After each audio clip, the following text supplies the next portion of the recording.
Hey, it's your man, Doc Love, aka the Breakup Coach, relationship speaker, and relationship education advocate, back with the Why Is This So Challenging podcast.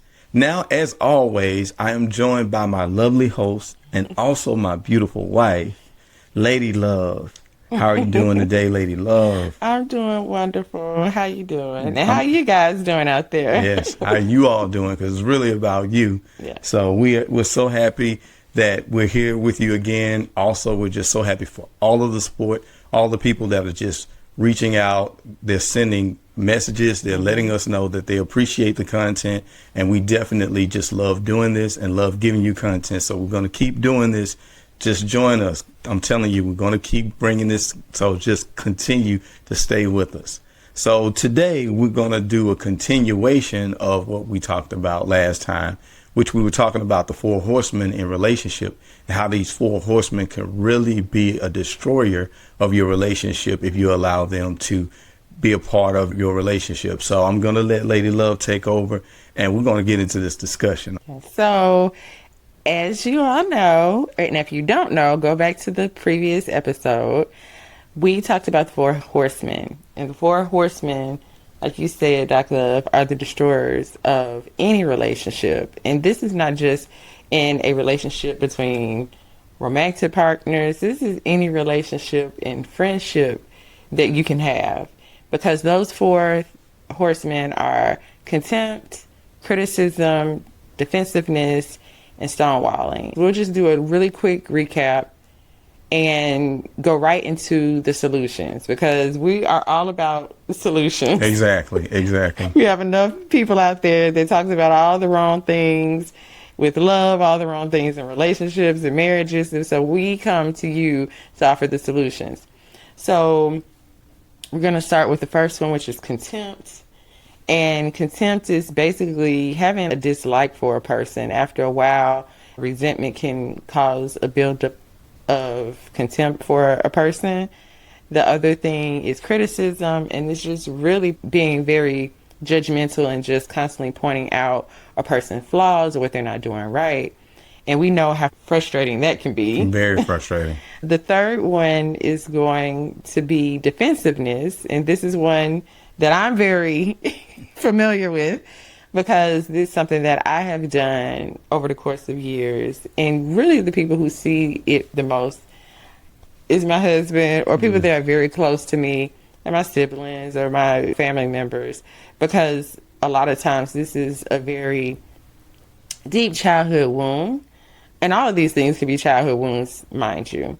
And it's basically where you feel attacked by people. You're constantly feeling as if people think that something's wrong with you or that you're doing something wrong. And because of that belief and that feeling that you have towards that person, then you come off a lot of times very angry. You come off as if you're a victim. And so that's what defensiveness is. And then the last one is going to be stonewalling. And stonewalling is where you put up that figurative wall. You don't want to talk about the situation. You shut down. You may walk away. You just want to get out of there. And you don't want to really discuss the issues or the problems that you're facing. Great. So now we're going to talk about the solutions, because that's the most important part. And we've come up with 3 things that we can provide for you that's going to be solutions when you have these situations happen. Now, we want to say first that we do understand there are different relationships out here. And so there are people that, honestly speaking, arguing and being argumentative, it's just a part of their nature. It's a part of what they do. And it's a part of their, I guess, conversation, how they get along with each other. Yeah. So if it's not a problem for you to basically have confrontational styles when it comes to how you all discuss issues that you have between you, then by all means, do not take this information personal, make rude comments because you feel like it's necessary. Just understand that we're trying to give solutions to people that feel like these are problems that they have that they would like to have an end to. Also, just for people that are in relationships, they're starting out in relationships and they want to know the best ways to have what we would deem healthy relationships.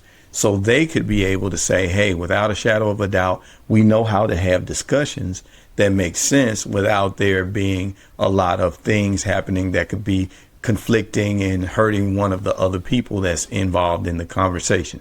So, Miss Lady Love, go into the first one that we want to talk about as far as a solution for these four horsemen that we see in relationship. Okay, well, the overarching theme that we're going to talk about is communicating with compassion. So the three things that we're going to suggest as ways that you can communicate with compassion is going to fall up under that umbrella. I'm trying to really bring home that these will destroy a relationship. Even if people are in these relationships, they may think that the relationship is going, but like you said, if this is your style, like this is how you just want to communicate, then that's fine. You do whatever you do.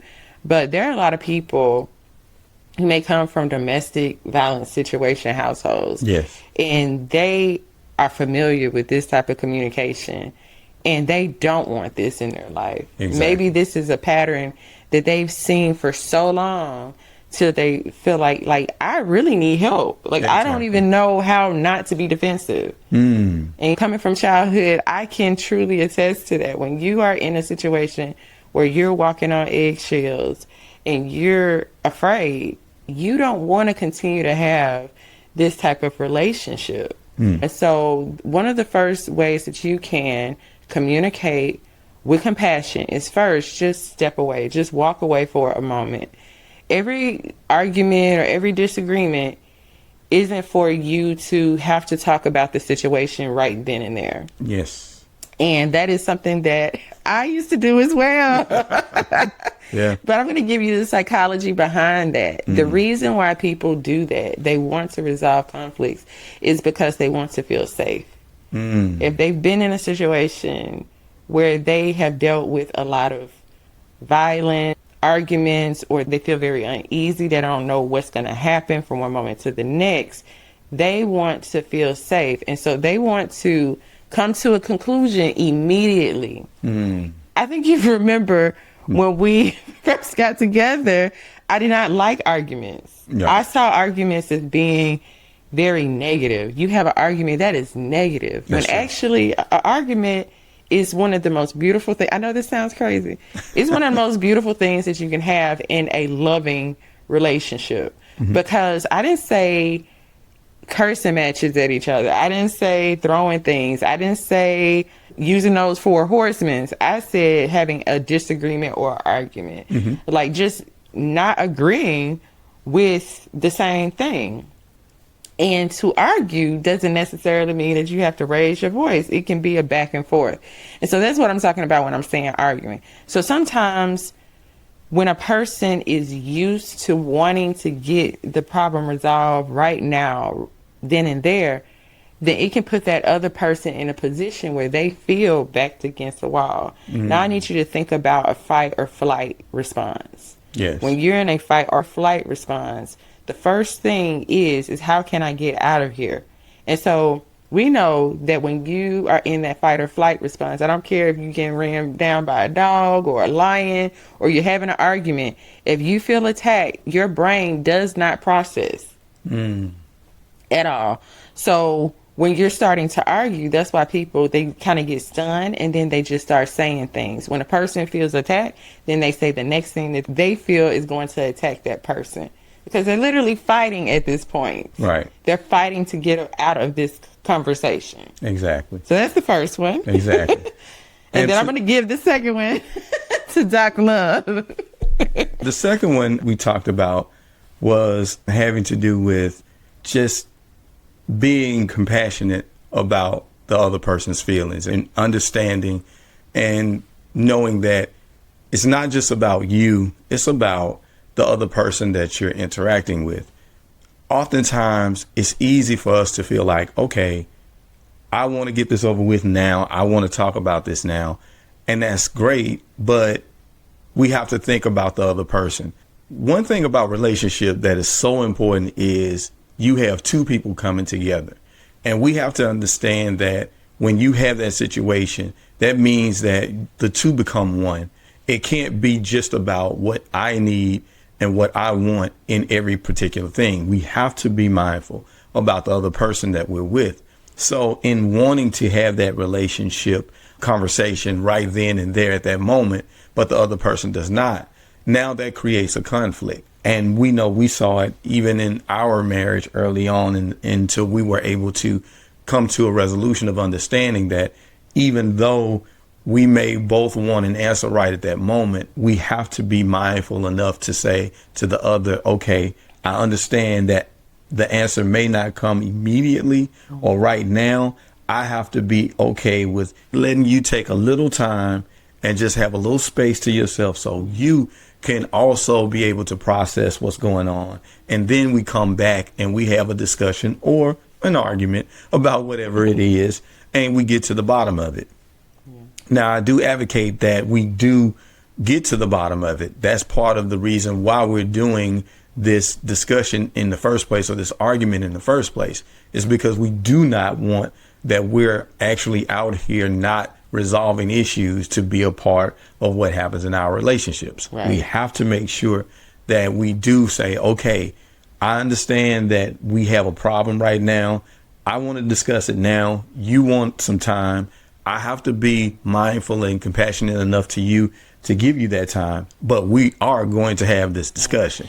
Because I think that could actually be an issue, is that sometimes when people feel like issues haven't been resolved, exactly, they become very anxious about things not getting resolved. If a person feels as if something keeps being swept up under the rug, then they're going to say, you know what, every time I bring this to this person, they never really fully hear me. Right. And one of the human interactions that we want to have is to feel heard and to feel seen. Yes. So if you're just disregarding a person's concerns, then that's an issue in itself. So it's kind of like not being on one end of the spectrum too much, not being to the point that you just don't want to discuss this stuff, but then not being on the other end where you want to talk about it right now, and if we don't talk about it right now, it's going to be a problem. Right.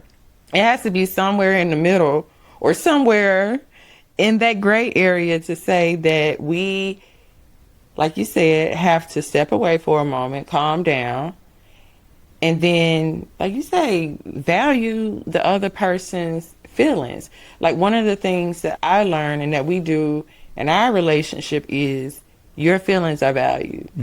They have value, and they mean something. The same way that I feel very passionate about whatever I'm talking to you about, yes, your feelings are just as valid as mine are. Exactly. So if you come into that disagreement, I'll call it a disagreement, knowing that your feelings are just as valuable as mine, and with a curiosity about, okay, let's talk this out. You know what I'm saying? Let's not argue at each other, but let's kind of uncover this and see where this is coming from. Exactly. Now, sidebar to that I want to point out, and I think happens a lot in relationships, is some people use the tactic of talking about it immediately because they know that the other person will be on the defensive. Right. They know the other person is not prepared. They know the other person will be knocked back and now off of their rocker, and now I have them where they want them. Right. That's not a trait that you want to have in a healthy relationship. Right. You should want to be in a situation where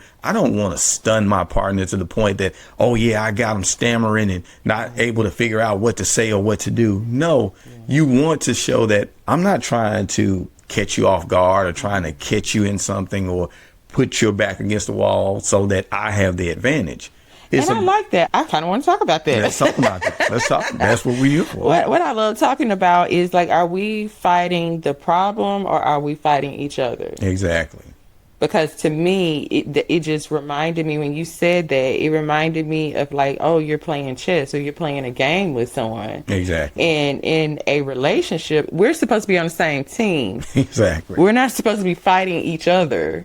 We're supposed to be fighting the problems. Exactly. But not fighting one another. And I think that happens in a lot of relationship when you are just kind of running on the program that you were taught, or you haven't built that relationship muscle yet to be able to realize that a lot of this stuff is not really about my partner. And we kind of talked about that on the last episode. Yeah. But I really feel like relationship education is like a real thing. And we're going to say this a lot because a lot of people are not saying this. To be honest, I've never really heard other people talk about relationship education in the sense of it is imperative to have. Exactly. Because I think people just wing it a lot of times. Exactly. And like was said, going back to the point that I was making, when we're doing that, we have to ask the question, are we really trying to have a good, happy, healthy marriage or a good, happy, healthy relationship? If it's all about trying to get the person that we're with. Right. Because at the end of the day, I want a situation where we are being able to find that harmonious middle where we're both able to share whatever it is that's on our minds and be able to know that when I share this, the person that I'm sharing it with knows my concerns and appreciates my concerns and takes my concerns in consideration. Yeah. I think about one time we had a discussion, or we were talking about being in a situation, and you were talking to a gentleman and he was married. And he was talking about the fact that literally he cannot go to his wife and his daughter and just express the fact that he has feelings or emotions about something deeply, meaning showing some type of emotional output that wouldn't be manly. He was saying that his own wife and daughter may just disown him if he were to show up in that light. So understanding that this is a part of understanding if we want that healthy relationship, it is about understanding where the other person is coming from. It is about giving that person grace and space to be able to say to us, okay, I need a moment or I need a little time. We are going to talk about this, but I do need the time and space so that I can process. Now, I don't think this is something where you're giving somebody a chance to come up with a lie, which that would be another thing that's negative. If somebody is always trying to say, hey, let's talk about this later, so they can come up with a lie or come up with a way to say, oh, okay, now what happened really was this, and that. That's not good either. Right. So it needs to be about, hey, let's talk about this, but let's make sure that we're giving each other the space that we can come and talk about the problem and make it about the problem, not make it about the person. Make it about the problem and what the problem is, and not to attack people personally. Right. So often when we get into these conversations, we go back to things that happened in the past, or we make personal attacks on individuals and on each other, and that's not healthy. And him below the belt, I think when you start attacking each other's character, that's letting you know that, okay, we need to step back from this. Exactly. Because we feel attacked. We feel as if we're against each other. So before you start cursing and screaming and attacking each other's characters, it's just like, you know what? Let's just chill out. You go to your side of the house or the room, and I go to mine, and let's woosah, let's meditate, let's pray, let's do whatever it is that you do to center yourself and get yourself back to where you need to be. Because the third point is that you want to treat each other the way that you want to be treated. And I remember at the beginning of our marriage, not at the very beginning because we were still going through our growing pains, and we had to learn each other and learn the way that each other communicate. But I remember after a few arguments, I was like, okay, before you say something to him, think about it. And think about, if you say that to him, if he says it back to you, how are you going to feel? How would you feel? Because the thing that I never want to do is hurt him intentionally. And that's something else we have to look at, is intention. Exactly. Which just is like another video. Yeah, it is. That's another episode. It is. But if you just remember that in the midst of a disagreement, that like, okay, if I feel like I need to tell him or her something, if she was to, or he was to say it back at me in the tone and in the way that I said it, am I going to be offended? Am I going to feel like snapping back with something else? And that's a clear sign that maybe you shouldn't say that. Maybe you shouldn't say that at all. Maybe you should just calm down or say something else that you would not be offended by yourself. Because if you are a spiritual person, or if you're a person who just believe in reciprocity and universal law, Yes. then what you give is what you get. If you go out there and you start saying stuff, don't get shocked and befuddled when other people come back and say the same thing to you. And I know that's very basic, and you can go into scripture and say, treat your neighbor like yourself. Who is closer to you than your spouse? Your spouse is the person that you're doing life with, the person that you sleep with, the person that you live with, the person that you're intimate with, hopefully, the person that you are in communication with. And I know in today's life and society that we have so many buffers now that help us to not have a relationship. Like, there are so many things that can pull you away from a connection with your partner. Yeah. But your partner, your spouse, your mate, your significant other, if you're not married yet, it's supposed to be one of the closest people to you. Exactly. So why not treat that person the way you want to be treated? If, according to scripture, you're supposed to be treating your neighbor with love and care and respect, then why would you not want to find the tools, the resources, so that you can practice that in your home life? Exactly. And on that note, it's the same with expectation. Oftentimes, we could always look to blame the other person when something happens and say, they don't react the way I want them to, or they're not taking this the way that I want them to take it. We got to understand what if the shoe was on the other foot.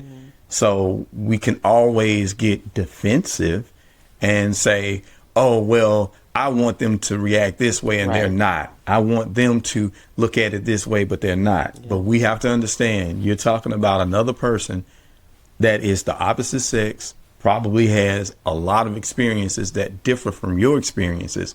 That's why there's always that time where the two are coming together. They have to get to know each other. They have to figure each other out. They have to understand, okay, how does this person tick? That's why doing the work is so important when it comes to having that healthy relationship. Because the more work that you do of doing that part and understanding this is another human being that I have to respect, I have to understand, but I have to get to know.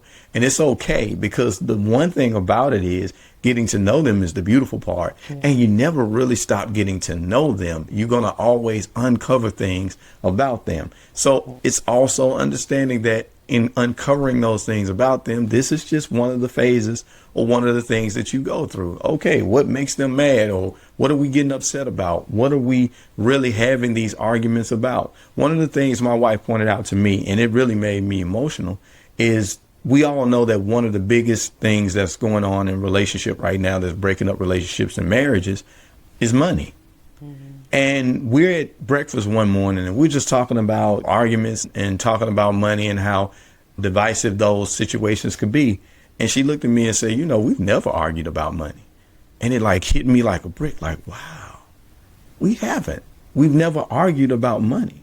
So understanding that in a relationship, it's going to be an evolution. You're going to continue to evolve. Having these conversations, these discussions, is part of your evolving. It's part of you becoming the person that you need to be for your spouse. And it's also about becoming the couple that you need to be to have the healthy marriage. And also the couple that you want to be to get to having a marriage. Because that's another thing we got to talk about, is we mainly have talked about kind of how this affects marriages, but how does it just affect basic relationships, especially when we're just meeting people and we're trying to get to know them. We talked about it earlier. We always know there's a back door or a way out when you're in a relationship that's much quicker than if you're in a marriage. But if someone really wants to stick in there and make this happen, but the four horsemen are happening, how can we, Lady Love, basically kind of combat what's going on when we're just in a relationship that we know, hey, I can leave at any time? How do I say, okay, when do I make that decision to stay, or when do I make that decision to leave? When do I say, okay, it's worth the fight, or when it's not worth the fight? That's a good question. I feel like, and we talked about this earlier, intention. Intention. I feel like, what are your intentions? And you've said this a lot before in coaching, that you need to have your own intentions. Because if you don't have your own intentions, somebody else's intentions will win out. And I 100% approve that message. I feel as if when you're in a relationship, you will know when a relationship keeps going around in circles, when you're not able, like you said before, to solve each other's problems. I feel like you will be able to know that this relationship has run its course. One of the things that you teach in relationship education, like, these are systematic ways. Like, we're not just saying stuff. Like, these are things that are documented, and these are surefire techniques. Doc Love talks about being intentional in relationship, because if you are not intentional, that other person's intentions will win out. And so when you're in that relationship and you notice that we don't solve each other's problems. Yes. We're in a relationship where we just keep on having problems and we're just going around in a circle. The dating aspect of relationship is supposed to prepare you for the marriage. Yes.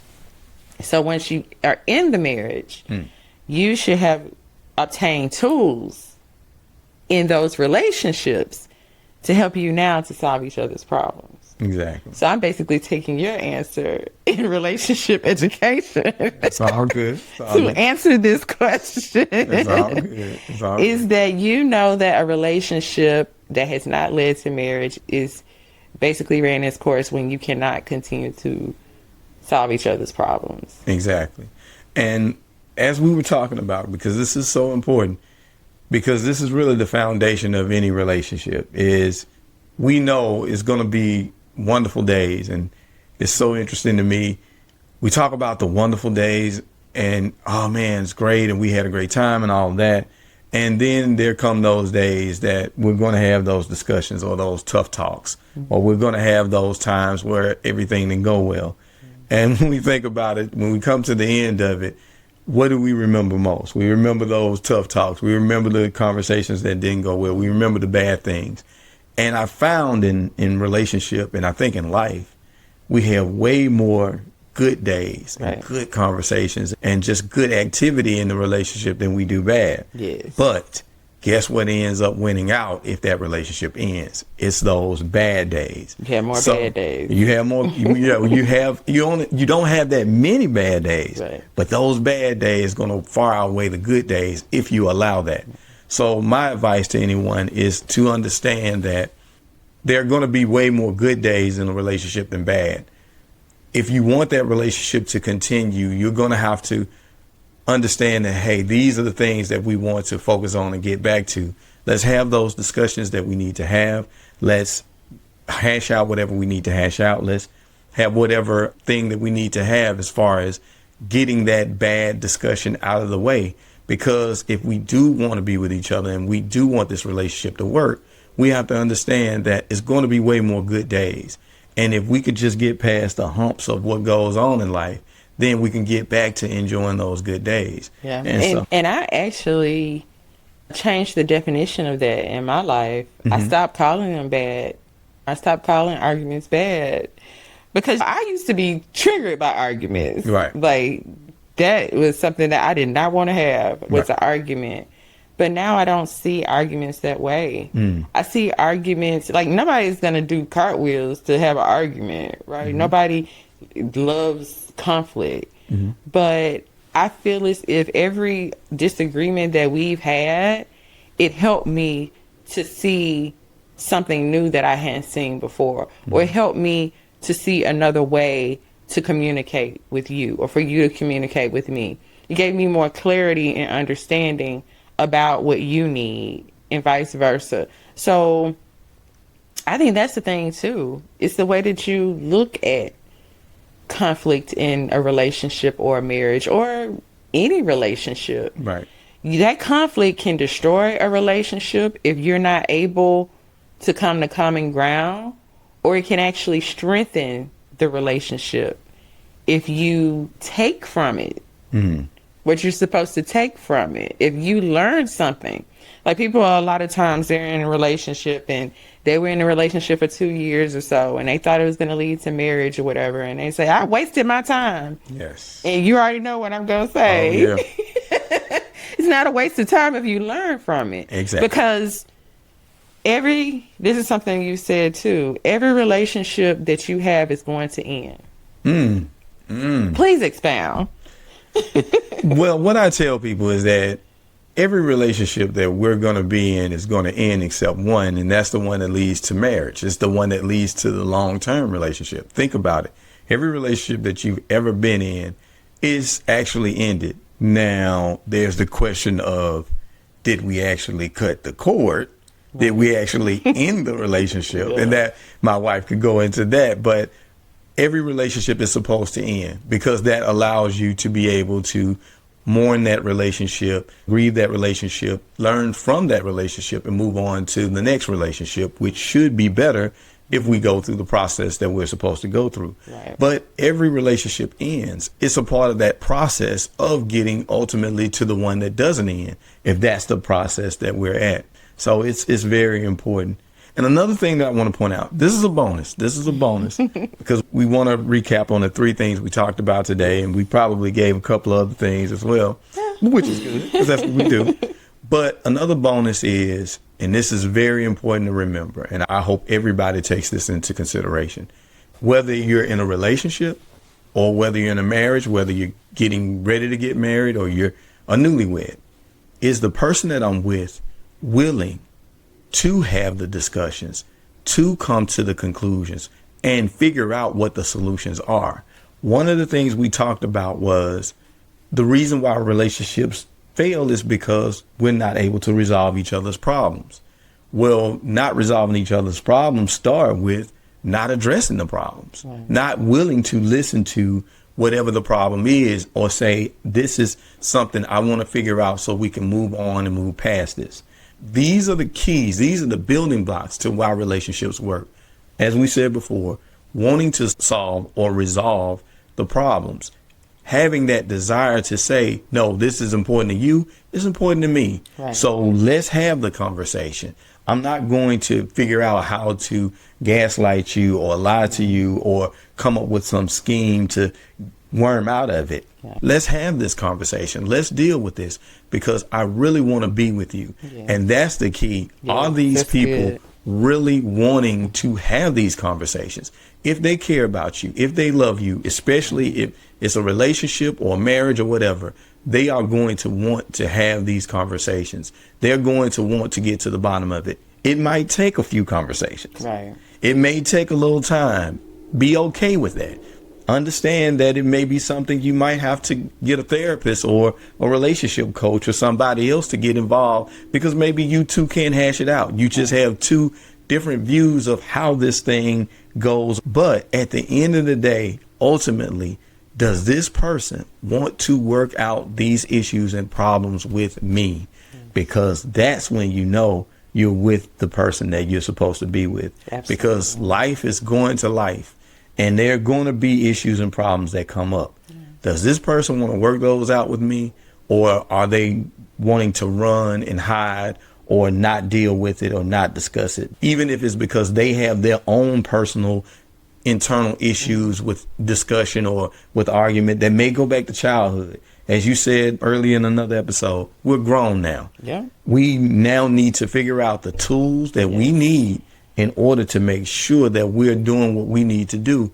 Because at the end of the day, and I'm just going to leave this to you on a business note, because I love to talk about things like business and related to relationship. Yeah. We know that the number 1 people in business are the people that resolve problems. Absolutely. Those are the people that get paid the most money. Those are the companies that are the biggest companies.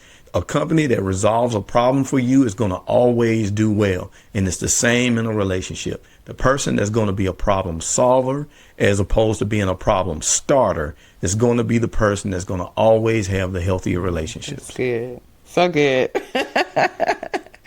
Yes. So just as a recap, I don't even know where to follow up after that. That was some good stuff. But just to follow up, you want to come to the communication in a compassionate way. You want to, first of all, cool down. Sometimes a disagreement doesn't need to be broached at that time. So you need to just kind of calm down so both of you all are in a place that you can talk about whatever issue you're trying to resolve. The second thing is definitely seeing the value in what that person thinks. Mm-hmm. Saying, you know what, the same way that my viewpoints are valuable, their viewpoints are valuable as well. And then the third one is just treating someone the way you want to be treated. It's like the golden rule. Treat your neighbor the way you want to be treated. And if this person is your person, or if this person is your boyfriend, girlfriend, I mean, we're grown, so I don't know what the folks are saying now, but this is your partner, if this is your life partner, then shouldn't you owe that to them? Yes. Like, yes. I mean, let's put this in its proper context. We give grace to our employers. Mm-hmm. We give grace to the people in the different organizations that we're a part of. We give grace to people in church. We give grace to all kind of folk. Mm-hmm. But when it comes to the person that you are doing your life with, that you are sharing your space with, your body with, your time with, we owe that to each other to figure out how to solve each other's problems. Exactly. Now, I'm going to do something a little different today because we talked about intention. And I know this is something very important for both of us. So we're actually going to continue this discussion. Now, what we're going to do is this. I'm going to set this thing up because I want to point out what I believe intentions are. I'm saying this because this is going to be on another episode, but you're going to see the same clothes. So understand that this is a continuation of part 2, but I want to set the conversation of intention up with this. I believe every man, when he approaches a woman, he has an intent of why he approached her. I believe there are 3 basic ones. There may be some others. But I just want to set this up with these 3 basic intents. I believe, number 1, his intention may be purely physical.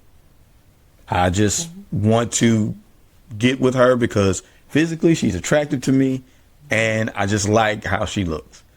The second one is if there's some interest there.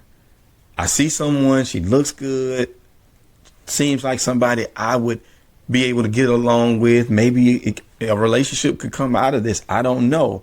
I'm interested. I'm intrigued. Maybe there was some conversation and now that person is like, I want to get to know her more. So that's the number 2 step. The number 3 step is when someone sees someone and they believe they are looking at their wife. They are saying, man, now if this person got it all together like I think, oh, we going down that aisle. And I know that sounds extreme, but we've heard that. Oh, yeah. We have all heard many stories. And we have all heard that before. Hey, that's going to be my wife. That's my wife. That's going to be my husband. And it actually worked that way. Yeah, sometimes it does. So to me, those are the 3 levels of intention. But I want to stress how important it is to understand that every man, if he's approaching you as a woman, there is an intent behind that. And with that intention is going to be your job to find out what that intention is. I like it. Definitely.